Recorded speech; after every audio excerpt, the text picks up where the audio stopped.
Ya baik, Assalamualaikum warahmatullahi wabarakatuh. Waalaikumsalam warahmatullahi wabarakatuh. Bismillahirrahmanirrahim. Alhamdulillahirabbil wa bihi nasta'in wa ala waddin wassalatu wassalamu ala rasulil mursalin Sayyidina Muhammadin wa ala alihi wa sahbihi ajma'in amma ba'du. Puja serta puji syukur atas kehadirat Allah Subhanahu wa taala kita ucapkan atas nikmat yang telah Allah berikan. Tak lupa kita ucapkan syukur alhamdulillah karena kita bisa berkumpul walaupun di tempat rumahnya masing-masing dan memulai pembelajaran lewat Gmeet.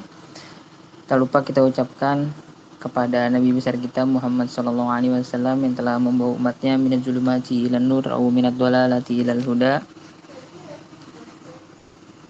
Ya baik, selanjutnya kami dari kelompok 1 akan mempresentasikan tentang ruang lingkup dan urgensi fungsi filsafat pendidikan Islam. Ya baik, saya Hendra sebagai moderator dan sebagai presentator pertama yaitu Jihan Fajri, dipersilahkan.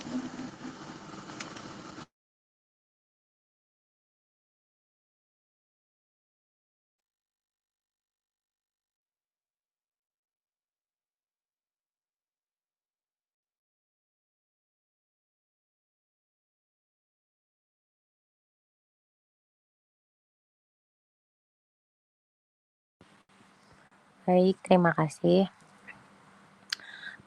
Izinkan saya mempresentasikan materi tentang ruang lingkup filsafat pendidikan Islam. Ruang lingkup filsafat pendidikan Islam itu mencakup berbagai aspek yang berkaitan dengan pendidikan dalam konteks agama Islam. Nah, ini termasuk pemahaman tentang tujuan pendidikan Islam, metode pengajaran dan pembelajaran yang sesuai, serta guru dan siswa dalam proses pendidikan filsafat pendidikan Islam juga membahas nilai-nilai moral dan etika yang harus ditanamkan dalam pendidikan Islam. Nah,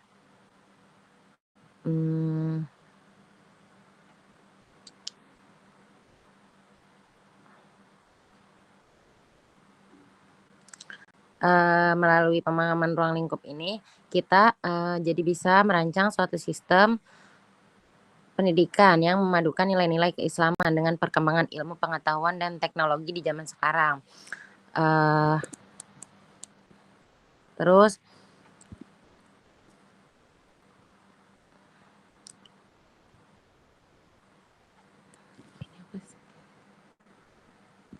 selanjutnya ada hal yang harus diperhatikan dalam ruang lingkup filsafat pendidikan Islam. Yang pertama itu mencakup penelaahan tentang filsafat, terus penelaahan tentang Islam sama tentang pendidikan.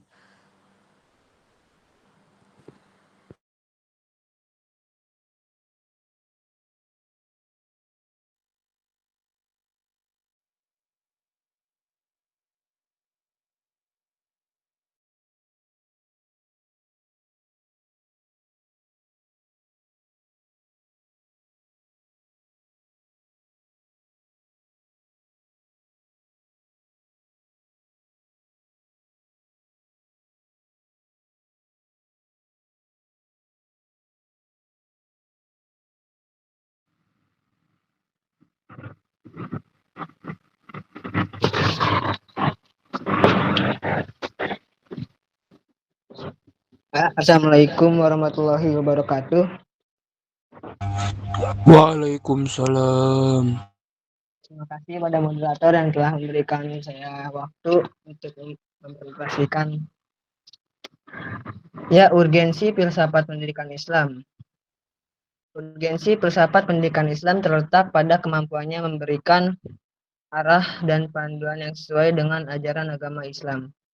Menurut Naqib al-Attos 1980, urgensi filsafat pendidikan Islam termanifesti dalam kemampuannya menjaga keutuhan nilai-nilai agama dalam pendidikan. sehingga menciptakan manusia yang lebih berkualitas secara spiritual dan moral. Dalam dunia global yang kompleks, filsafat pendidikan Islam menjadi landasan untuk menggapai perubahan tanpa kehilangan akar identitas keislaman. Dalam menentukan filsafat pendidikan, sekalipun dengan maksud sederhana, mempunyai kepentingan yang sangat besar bagi setiap pendidikan yang berusaha ke arah perbaikan, kemajuan, dan bangunan dasar. Pendidikan tidak akan eksis, berkembang, dan selaras dengan kemajuan apabila tidak berdasar pada pemikiran filsafat yang selalu disertai dengan perubahan serta pembaruan dalam perkembangan ilmu, pengetahuan, dan teknologi. Jadi, yang baik harus memberikan pedoman kepada para perancang dan orang bekerja dalam pendidikan dalam pembelajaran. Hal tersebut akan mewarnai segala perbuatan mereka dengan hikmah, menghubungkan usaha-usaha pendidikan mereka dengan filsafat, sifat meraba, dan mencari penyelesaian secara cepat dan menyelesaikan problem pendidikan. Zuhair ini memberikan penjelasan terhadap pentingnya filsafat Islam dan sekaligus juga sebagai bagian dari ilmu pendidikan. Dengan demikian memperkaya filsafat Islam dengan konsep-konsep serta pandangan-pandangan filosofis dalam pendidikan, sehingga pada akhirnya ilmu pendidikan akan dilengkapi dengan teori-teori kependidikan yang bercirikan filosofis Islami. Sedangkan secara praktis, filsafat pendidikan Islam banyak berperan dalam memberikan alternatif-alternatif pemecah berbagai problem yang dihadapi oleh pendidik Islam. Peran filsafat pendidikan Islam secara praktis sebagaimana berikut, ada 4. Yang pertama ialah filsafat pendidikan Islam akan menunjukkan problem yang dihadapi oleh pendidikan Islam sebagai hasil dari pemikiran yang mendalam dan berusaha untuk memahami dudukan masalahnya. Yang kedua yaitu filsafat pendidikan Islam dapat memberikan pandangan tertentu tentang manusia.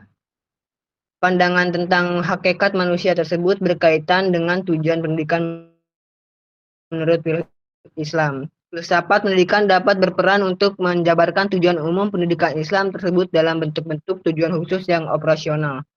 Tujuan operasional ini berperan untuk mengarahkan secara nyata gerak dan aktivitas pelaksanaan pendidikan. Yang ketiga yaitu filsafat pendidikan Islam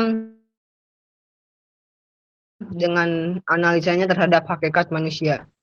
Dengan kesimpulan bahwa manusia mempunyai potensi pembawaan yang harus ditumbuh kembangkan. Dan akhirnya filsafat pendidikan Islam dalam analisanya terhadap masalah-masalah pendidikan masa sekarang yang dihadapinya akan dapat memberikan informasi apakah proses pendidikan Islam yang berjalan sepuh mencapai tujuan pendidikan Islam yang ideal atau tidak, yang dapat merumuskan di mana letak kelemahannya, dengan demikian bisa memberikan alternatif perbaikan sekaligus pengembangan. Dengan demikian, peran filsafat pendidikan Islam mempunyai 2 arah, yaitu pertama, ke arah pengembangan konsep-konsep filosofis dari pendidikan Islam, yang secara otomatis akan menghasilkan teori-teori baru dalam ilmu pendidikan Islam. Kedua, ke arah perbaikan dan pembaharuan praktek serta pelaksanaan pendidikan Islam.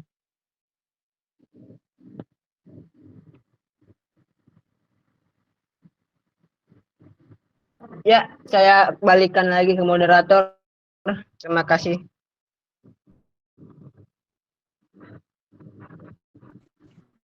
Terima kasih kepada Khairul Finansialbi.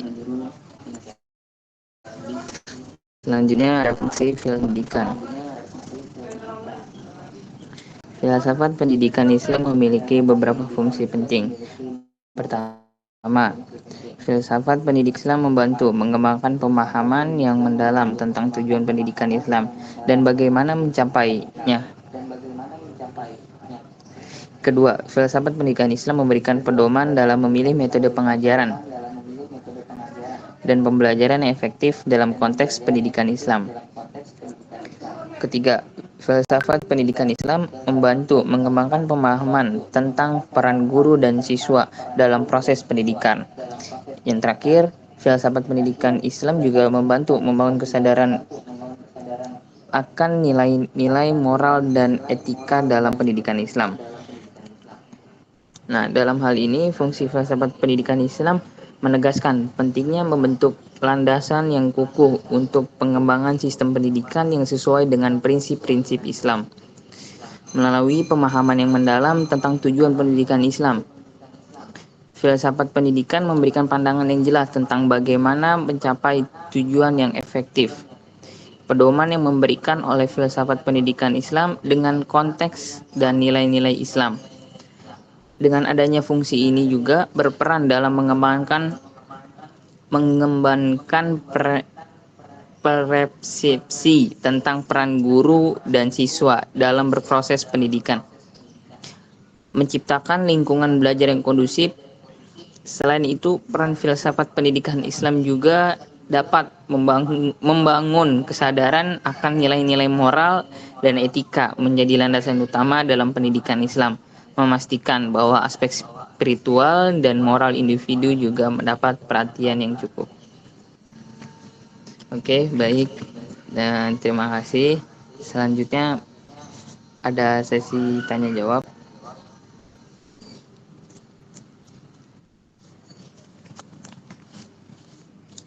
Apabila ada yang ingin bertanya, harap present terlebih dahulu.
Jika ada yang ingin bertanya, boleh.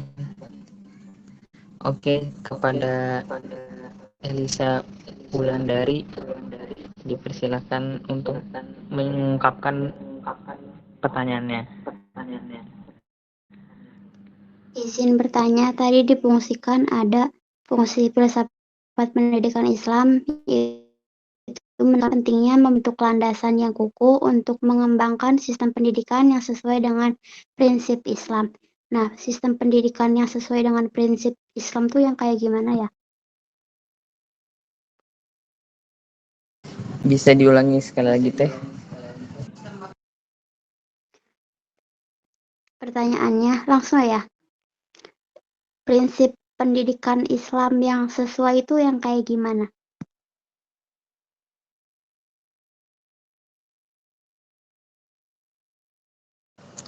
Oke, terima kasih Elisa Wulandari. Selanjutnya yang ingin bertanya, raise hand terlebih dahulu.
Ya, izinkan menjawab pertanyaan dari saudari Elisa.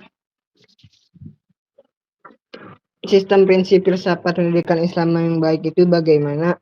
Jadi ya menurut saya prinsip-prinsip filsafat pendidikan Islam yang baik biasanya meliputi yang pertama yaitu tauhid. Jadi tauhid itu memahami konsep keesaan Allah dan implikasinya dalam pendidikan, yaitu mengintegrasikan pengetahuan keislaman dalam semua aspek pembelajaran. Yang kedua, tarbiyah. Apa itu tarbiyah? Itu pendidikan sebagai proses pembentukan karakter yang bertujuan untuk menghasilkan individu yang berakhlak mulia sesuai dengan ajaran Islam. Yang ketiga, integrasi Al-Quran dan Sunnah.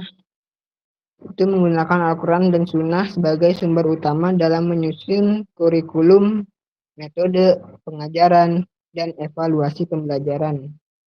Dan yang terakhir yaitu yang keempat, pengembangan intelektual dan spiritual. Jadi mendorong perkembangan intelektual dan spiritual secara seimbang, sehingga siswa tidak hanya pandai dalam hal akademis, tetapi juga memiliki kedalaman spiritual yang kuat. Apakah sudah terjawab, Saudari Elisa? Iya, terima kasih. Ya, sama-sama.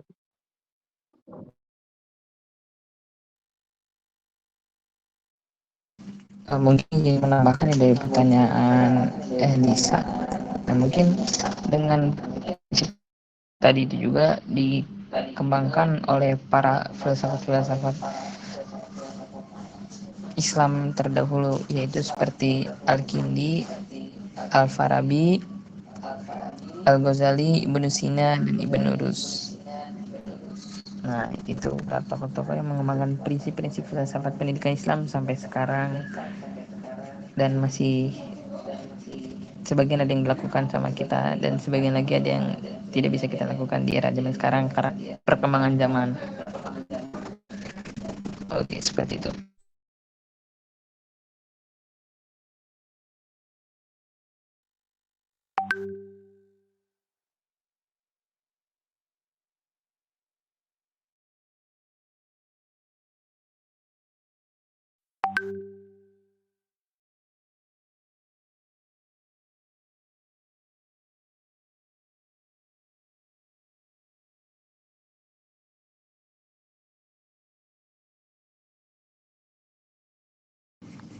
Oke, baik. Apakah ada yang ingin bertanya lagi?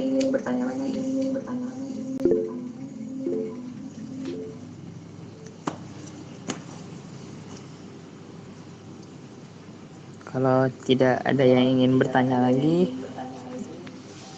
kita lanjut ke kesimpulan. Bisa di next, Arul.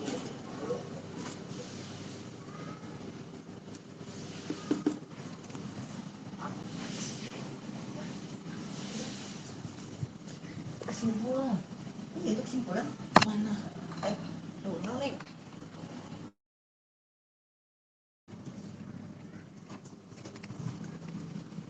Oke, baik. Kesimpulannya, filsafat pendidikan Islam memiliki peran yang sangat signifikan dalam membentuk landasan yang kokoh untuk pengembangan sistem pendidikan yang sesuai dengan prinsip-prinsip ajaran-ajaran Islam. Ruang lingkup filsafat pendidikan meliputi pemahaman tentang tujuan pendidikan, metode pengajaran, serta peran guru dan siswa dalam proses pendidikan. Nah, mungkin sedikit saya sampaikan. Kemarin kita diajarkan oleh dosen pengampu kita yaitu Pak Iqbal. Nah, kemarin kan diajarin tentang ontologi, epistemologi, dan aksiologi. Nah, tiga prinsip itu berkesinambungan sampai sekarang di materi kita yang ini tentang urgensi, fungsi, dan ruang lingkup. Karena itu menjadi suatu landasan yang utama yang kita harus ketahui untuk kita berfilsafat, terutama filsafat pendidikan Islam. Oke, cukup sekian, kurang dan lebihnya mohon maaf. Wallahul muwaffiq ila aqwamit thoriq. Wassalamualaikum warahmatullahi wabarakatuh.